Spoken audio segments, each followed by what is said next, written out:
They didn't just ask me to move, they shoved me off my seat while everyone laughed. The woman poured her drink on my dress, calling me a nobody. Her husband recorded it for fun. I was humiliated, broken, tears streaming down my face. Then the door opened, and my husband walked in. Their laughter died instantly. What happens next will give you chills. This is a story of brutal humiliation and the most satisfying revenge you'll ever witness. If you love powerful karma stories, hit subscribe right now and stay until the very end. You won't regret it. My name is Mia, and I never thought a single night could break me and rebuild me at the same time. I've been married to Zachary Stone for 3 years now. When we met, he was just starting his business empire, and I was a simple girl from a small town working at a bookstore. We fell in love over coffee and conversations about dreams bigger than ourselves. He asked me once what I wanted from life, and I told him, just to be myself and be loved for it. He promised me that I'd never have to change. As Zachary's business grew, so did his wealth. Within 2 years, he became one of the most powerful investors in the country, but we made an agreement early on. I would stay out of the spotlight. I didn't want the attention, the fake friendships, or the judgment that comes with money. I liked my simple life, my books, my quiet mornings. Zachary respected that. He kept his business world separate from our personal life. Very few people even knew he was married. That night, everything changed. Zachary was hosting a major business gala where he planned to announce a $10 million investment in one company. It was the opportunity of a lifetime for whoever won his favor. He asked me to come, said he wanted me by his side for such an important moment. I agreed, even though I felt nervous about entering his world so publicly. I arrived at the venue alone because Zachary was handling some last-minute business calls. The place was breathtaking, crystal chandeliers, marble floors, and people dressed like they'd stepped out of fashion magazines. I wore a simple white cotton dress and my mother's pearl earrings. Nothing fancy, but it meant something to me. I found a seat at a table near the front. There were no name cards, no reserved signs, so I sat down and waited for my husband. That's when they appeared. Brandon Cole and Jessica Hartley. He was wearing a designer gray suit with a gold Rolex that caught the light with every movement. She had on a bright red silk gown that probably cost more than most people's monthly rent, and she was dripping in diamonds. They walked up to my table with the kind of confidence that comes from never being told no. "Excuse me, you're in our spot," Brandon said, not even bothering to make eye contact with me. I looked around the table. There were no reserved signs anywhere. "I'm sorry, but there's no reservation cards here. There are plenty of other empty seats if you'd like." I started to say politely, but Jessica cut me off with a laugh that felt like nails on a chalkboard. "Do you even know where you are? This isn't a charity dinner, sweetheart." Her eyes scanned me from head to toe, and I could see the judgment forming. A few people at nearby tables started to notice the commotion. Some even pulled out their phones. Another man joined them, someone Brandon called Garrett, his business partner. The three of them formed a wall of designer clothes and expensive cologne in front of me. Garrett smirked and said, "Brandon, I think she's lost. Maybe she thought this was the community center?" The laughter started then. Not from everyone, but enough people that my cheeks burned with embarrassment. I stood up, trying to avoid confrontation. "I'll just move to another table. It's not a problem." "Too late for manners now, sweetheart," Jessica said, her voice loud enough for half the room to hear. Then, before I could step away, she shoved me, hard. I stumbled backward, my purse falling from my hands. The contents spilled across the floor, my phone, wallet, and a few photos of Zachary and me scattered like fallen leaves. Brandon actually kicked one of the photos aside with his expensive leather shoe. "Cleaning up your trash? Good girl," he said with a cruel smile. Garrett pulled out his phone and started recording, laughing like this was the funniest thing he'd ever seen. My hands were shaking as I knelt down to gather my things. I was trying so hard not to cry, but the humiliation was crushing. Then Jessica did something I'll never forget. She, accidentally, spilled her entire glass of red wine on my white dress. The cold liquid soaked through the fabric immediately, staining everything. "Oops, now you really can't sit at our table, you're a complete mess," she said with mock concern. The crowd around us erupted in laughter. Some people actually clapped. A few looked uncomfortable, but nobody, not a single person, stood up to help me.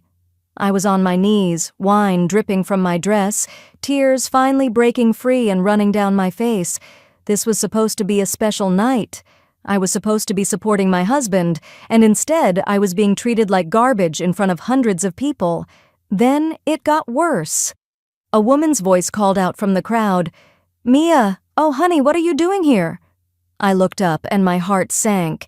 It was Natalie, my cousin. I hadn't seen her in years, not since she married into money and decided my family wasn't good enough for her anymore. For a moment, I felt hope. Family, someone who knew me. "Natalie, I didn't know you'd be here," I started to say, but she cut me off just like Jessica had. "Did you sneak in? Are you working here as a server or something?" Her voice was loud, performative, making sure everyone heard. Jessica's interest was suddenly piqued. "Wait, you actually know this woman?" she asked Natalie. My cousin smiled, and it wasn't kind. "She's my cousin, from the unfortunate side of the family," Natalie announced to everyone listening. I remembered then that she hadn't come to my wedding 3 years ago. She'd called Zachary a nobody, said I was wasting my life on a man with no prospects. She had no idea how wrong she'd been. Natalie turned to Brandon and Jessica, joining their little circle of cruelty. "I'm so sorry about this. She's always been a bit opportunistic, probably here trying to find a rich husband or something." I tried to speak to tell her the truth, but she rolled right over me. "Natalie, my husband is—" I attempted, but she laughed. "Husband? Oh, please, Mia. What lie did you tell to get past security?" She actually sat down at their table, joining Brandon and Jessica like they were old friends united against a common enemy. Me. My own family had just betrayed me in front of everyone. I gathered the last of my scattered belongings with trembling hands. An elderly waiter, the only kind face I'd seen all night, quietly helped me pick up the photos. He whispered so only I could hear, "Don't let them break you, miss." His kindness almost made me cry harder. I looked at one of the photos, Zachary smiling at me on our anniversary. I remembered what he always told me, "You're the strongest person I know. Never forget your worth." I made a decision right then. I wouldn't run away. I wouldn't give them that satisfaction. I moved to a corner table, head held as high as I could manage despite the tears on my face and the wine staining my dress. My fingers fumbled with my phone. I texted Zachary, "Please hurry, I need you." His response came immediately. "Almost there. I love you. Stay strong." Meanwhile, Brandon was talking loudly at his table about his company, Coltech Industries. He was trying to impress everyone around him, dropping hints about the investor he was meeting tonight.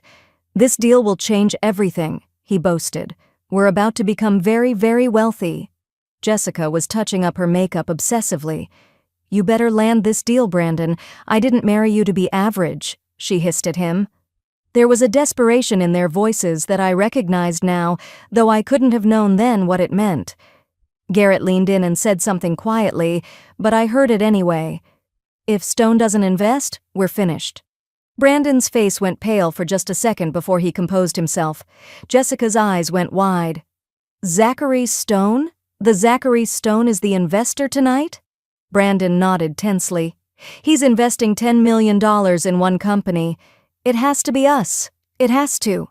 I watched them from my corner, these people who'd just destroyed me for entertainment, and realized they were about to meet my husband.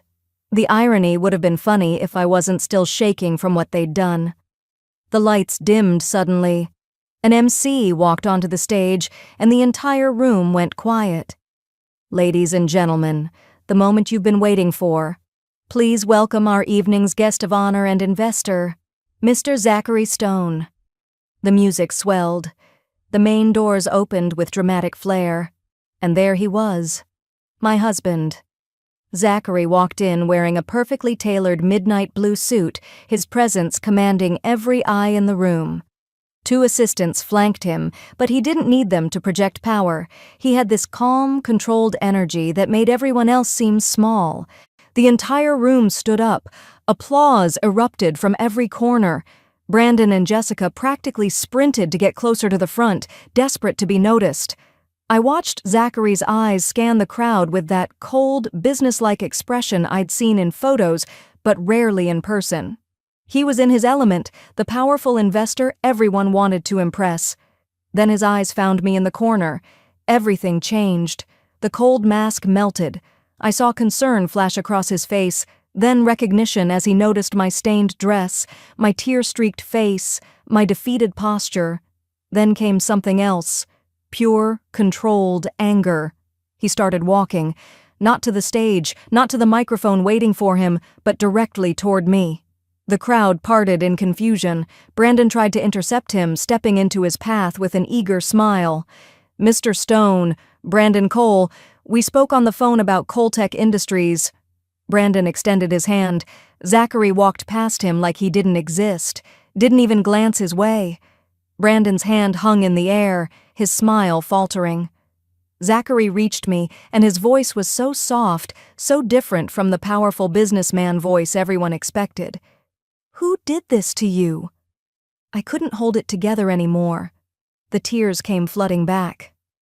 "I'm sorry. I tried to stay composed. I didn't want to embarrass you." I started, but he gently lifted my chin so I had to look at him. "You have nothing to apologize for. Ever." He removed his suit jacket and draped it over my shoulders. It was warm from his body heat and smelled like his cologne. Like home. Then he kissed my forehead, right there in front of everyone. The room went completely silent except for the sound of phone cameras clicking and recording. I heard Jessica's voice, small and terrified. "Oh no. Oh no, no, no." The realization was spreading through the room like wildfire. The woman they'd humiliated was Zachary Stone's wife. Zachary helped me to my feet, his arm protective around my shoulders. Then he turned to face the crowd, and the temperature in the room seemed to drop 10 degrees. His voice was ice. "Someone want to explain this?" He pointed to my stained dress, to the floor where my belongings had scattered. The elderly waiter, bless him, stepped forward. "Sir, I witnessed everything. These three," he pointed to Brandon, Jessica, and Garrett. "They pushed her, mocked her, threw wine on her, and recorded it all while the crowd laughed." Zachary's jaw clenched. I felt his arm tighten around me protectively. "You three, step forward." It wasn't a request. Brandon, Jessica, and Garrett approached like children called to the principal's office. Jessica was visibly shaking. Brandon was trying to smile, to salvage something. "Mr. Stone, there's been a terrible misunderstanding," Brandon started, but Zachary cut him off. "You shoved my wife. You humiliated her in front of hundreds of people. You laughed while she cried." Each word was precise, controlled, but underneath was a fury that made everyone step back. Jessica gasped and actually backed away from us. Natalie suddenly stood up from her table, realization dawning on her face. "Zachary? Wait, you're Mia's—" Zachary's cold stare in her direction silenced her immediately. He continued, his voice carrying to every corner of the silent room. "I've spent 3 years building an empire. You want to know why? To protect her from people exactly like you." He bent down and picked up one of the scattered photos, holding it up for everyone to see. "She's the reason I have everything, my motivation, my heart, and you treated her like she was nothing." Zachary turned to his assistant. "Bring up the Coltech Industries file." A large screen descended behind the stage, and within seconds Brandon's company financials were displayed for everyone to see. Numbers in red, debt, desperation. "You needed $10 million or you'd file for bankruptcy in 60 days, Zachary stated calmly. Brandon's secret was now public knowledge. "I was going to save your company. Past tense. Was." Jessica broke down right there. "Please, we didn't know she was your wife. We'll do anything, we'll apologize, please," she begged, but Zachary wasn't finished. "You filmed her humiliation for entertainment. Let me return the favor." He nodded to his assistant again. The video that Garrett had recorded, me being shoved, wine poured on me, the crowd laughing, played on the giant screen for the entire gala to witness. People gasped. Some looked away in shame. They were seeing their own cruelty reflected back at them. "Every person who laughed tonight is now blacklisted from any of my future investments," Zachary announced. The gasps turned to protests, but he held up his hand for silence. Several business people in the crowd went pale, realizing they'd just destroyed their own futures for a few moments of cruel entertainment. Then Zachary turned to Natalie. Your family, and you betrayed her worse than strangers did." Natalie tried to stammer an apology, but Zachary wasn't interested. "Your husband's contract with Stone Industries? Consider it terminated, effective immediately." Natalie collapsed into her chair, the weight of what she'd done crashing down on her.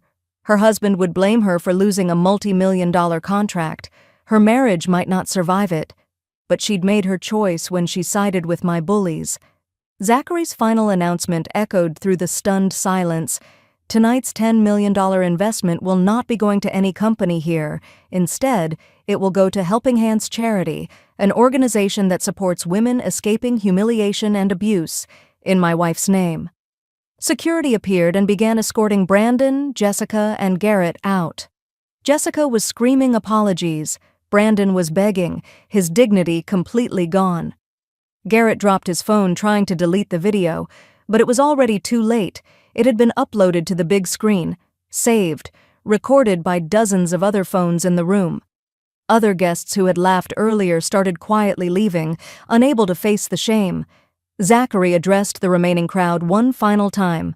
"Let this be a lesson to everyone here. Treat every person as if they own your future, because they might." A few people tried to clap, tried to get back into his good graces, but Zachary ignored them all. He turned to me, his expression softening completely. "Let's go home," he said quietly. I nodded, unable to speak past the lump in my throat. These were tears of relief now, not humiliation. "I knew you'd come," I whispered as we walked toward the exit together. This time my head was held high, not because of his power or his money, but because I remembered my own worth.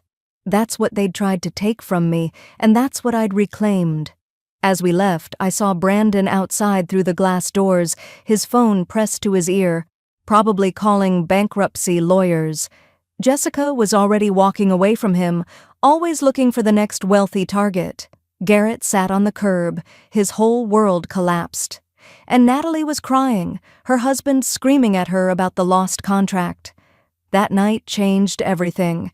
Brandon's company did collapse within the month, exactly as Zachary had predicted. Jessica left him and searched for another wealthy man, but word had spread. Nobody wanted her. Natalie's husband did divorce her, and she reached out to apologize months later. I didn't respond. Some bridges, once burned, can't be rebuilt. But here's what I learned, what I want you to understand. I didn't feel joy watching them suffer. I felt sad that it took my husband's power for them to see my worth. Sad that respect is something people only give when they fear consequences. True strength isn't in revenge, it's in knowing your value even when the whole world is laughing at you. Zachary didn't make me worthy. I already was. He just made sure the world knew it. And maybe that's what we all need sometimes, someone who sees us when we're covered in wine and tears and shame and loves us anyway. Not despite our vulnerable moments, but through them. So remember this, never judge someone by their appearance, their clothes, their quiet presence in the corner. You never know who they really are, what battles they're fighting, or whose protection they carry. Treat everyone with dignity, not because of what they can do for you, but because it's simply the right thing to do, and that is how karma destroys those who destroy others. If this story gave you chills, smash that like button right now. Share this with someone who needs to remember their worth. Comment below. What would you have done in Mia's position? Subscribe to hear more powerful stories of justice and revenge. Remember, never judge someone by their appearance. You never know who they really are. Until next time, stay humble, stay powerful, and never let anyone dim your light.